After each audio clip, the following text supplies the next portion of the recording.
Halo saudara-saudariku yang terkasih, kembali lagi bersama dengan saya Albertus Agung pada channel YouTube ini. Saya mohon dukungan, bantuan serta support bagi saudara-saudara yang terkasih agar klik subscribe, di klik yang sebelumnya warna merah menjadi warna abu-abu, dan setelah itu ada lonceng kecil, logo lonceng kecil. Klik, ada 3 pilihan, klik semua. Mari bantu saya, dan ketika ada video-video yang bagus dapat klik tombol jempolnya, diklik like. Yang sebelumnya abu-abu menjadi warna biru agar membantu saya, dan apabila video-video yang saya produksi bermanfaat, bermakna, dan mampu memberi informasi penting, dapat dibagikan, di-sharekan kepada teman-teman, kepada saudara-saudari sekalian. Terima kasih. Halo saudara-saudariku yang terkasih, pada hari ini Jumat 3 Juli 2020, Gereja Katolik Roma memperingati pesta Santo Thomas Rasul. Thomas merupakan salah satu dari 12 rasul yang dimana dikenal sebagai Didimus atau rasul murid Yesus yang tidak percaya akan adanya kebangkitan Yesus dari kubur. Dan setelah itu saya akan memutarkan lagu 12 rasul, 12 murid Yesus.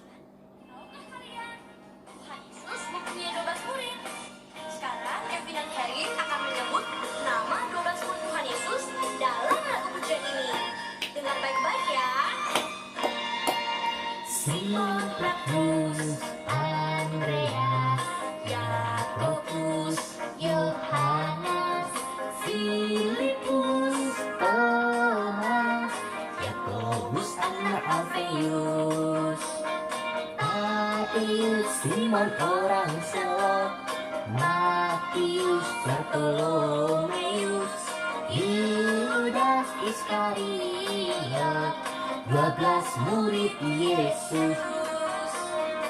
Yesus memiliki 12 murid yang dipilihnya sendiri.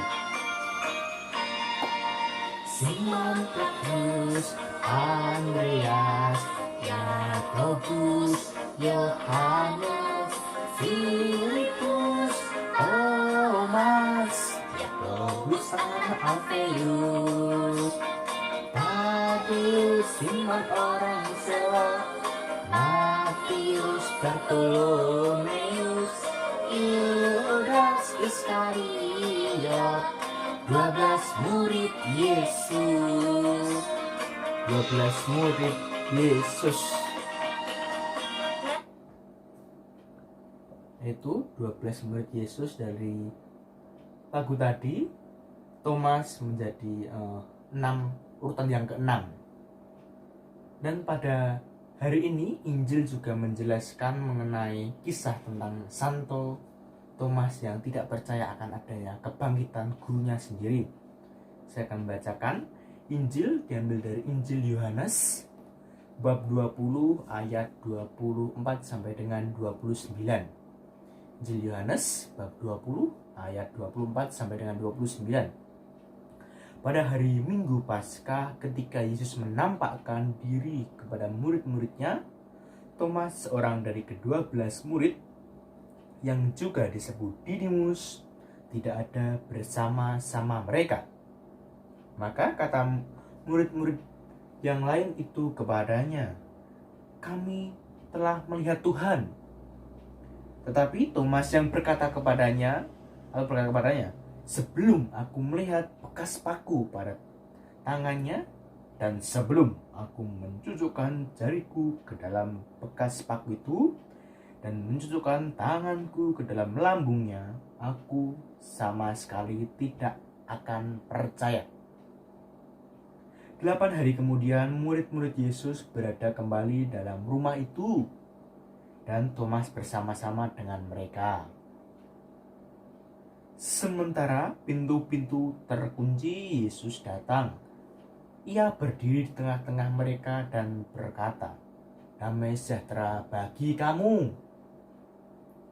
Kemudian ia berkata kepada Thomas, "Taruhlah jarimu di sini dan lihatlah tanganku. Ulurkanlah tanganmu dan cucukkanlah ke dalam lambungku. Dan jangan engkau tidak percaya lagi, melainkan percayalah." Thomas menjawab kepadanya, "Ya Tuhanku dan Allahku." Kata Yesus kepadanya, "Karena telah melihat aku, maka engkau percaya. Berbahagialah mereka yang tidak melihat namun percaya." Ya, itulah Injil yang mengisahkan tentang bagaimana Santo Thomas Rasul tidak percaya akan adanya kebangkitan Yesus setelah wafat. Dan dari Injil tersebut adanya 4 poin yang dapat ditarik. Yang pertama, Thomas memiliki sifat yang terus terang, terbuka. Ia ingin menyatakan ketidaktahuannya bahwa Yesus itu bangkit. Dia ingin terus terang bahwa saya tidak mengetahui bahwa Yesus itu bangkit. Terus terang. Dari sisi itu juga adanya hal yang bertolak belakang daripada hal itu. Bagaimana dapat dikatakan sejajarnya ngeyel. Thomas tidak percaya bahwa cerita-cerita para murid-murid yang lain bahwa Yesus itu bangkit, tidak percaya. Dia ingin sekali untuk melihat bahwa Yesus itulah betul-betul bangkit. Dan yang kedua, Thomas memiliki sifat yang berjuang untuk bertemu dengan Tuhan Yesus sendiri. Dalam ayat yang ke-26 dapat dilihat, 8 hari kemudian murid-murid Yesus berada kembali dalam rumah itu dan Thomas bersama-sama dengan mereka. Dari hal itu, Thomas ingin berjumpa dengan Yesus dan kembali lagi berkumpul bersama-sama dengan murid yang lain untuk menemui bahwa Yesus itu sungguh-sungguh bangkit. Berjuang untuk bertemu dengan Yesus. Dan yang ketiga, memuji kebesaran Tuhan. Itu terletak dalam ayat 28, yang dimana katanya, "Ya Tuhanku dan Allahku."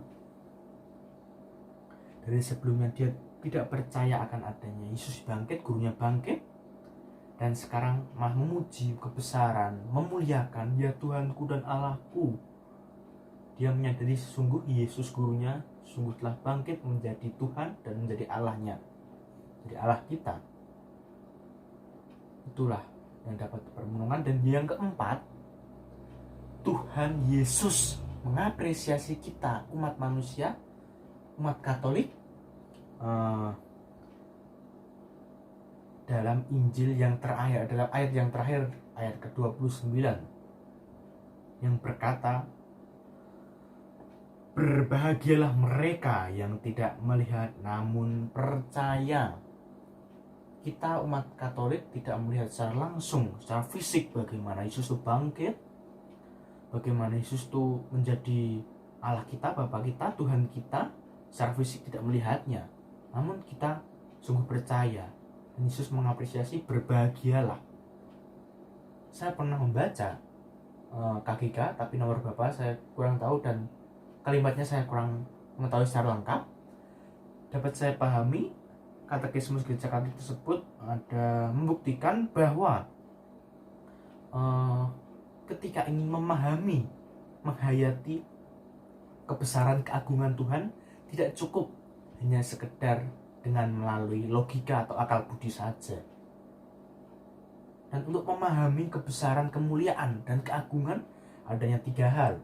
Yang pertama tadi akal budi atau logika kita, dan yang kedua iman kepercayaan kita terhadapnya, bahwa Yesus adalah Tuhan kita, bahwa Yesus adalah bangkit menjadi Raja. Kepercayaan kita meletakkan kepercayaan kita kepadanya.